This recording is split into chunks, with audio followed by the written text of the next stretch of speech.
All right, let's move into motion. But before we go to definition of motion, have you ever noticed that a train can be going from one point to another and it will take a particular time? What am I saying? Have you ever noticed that for every object to change its position, to change where it was, it always takes time, either 5 seconds or 2 seconds. Example, a man going to a market to buy foodstuff, it takes seconds or minutes or hours to get to the market. Another example is a car moving from one point to another. It takes time before it gets to its destination. So what do we say take place? Why is it that it is taking time for them to move?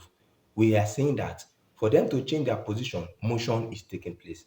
So now let's go into motion. What is motion?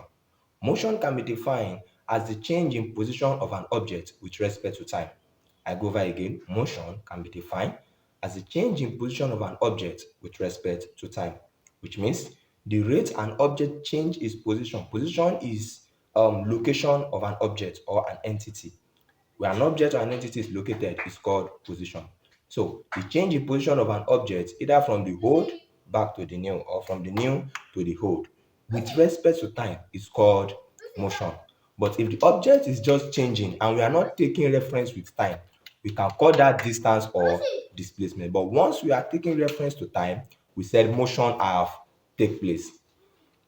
Example of motion is a car moving along a straight line, a train moving on a rail, a boy walking, or a man trekking.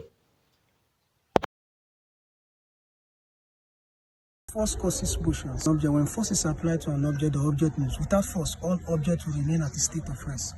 Now, there are two types of force. Now, we have the contact force and the non-contact force. The non-contact force are also known as the force field. Now, there are two types of contact force. We have the push, the pull, and the frictional force. While for the non-contact force, we have the electric force, the magnetic force, and the gravitation. Many people, we have different types of motion, and one of the types of motion that we have what we call translatory motion. When we're talking about translatory motion, it's talking about the movement of a body along a straight line. Example, imagine how you move. The movement of a human being is a good example of a translatory motion. The movement of a car along a straight line is a good example of translatory motion. Another type of motion that we also have, we have what we call rotational motion. Rotational motion simply means movement of a body about its fixed point. That means when the body is moving without leaving a particular spot. An example of that is what is the electric fan blade.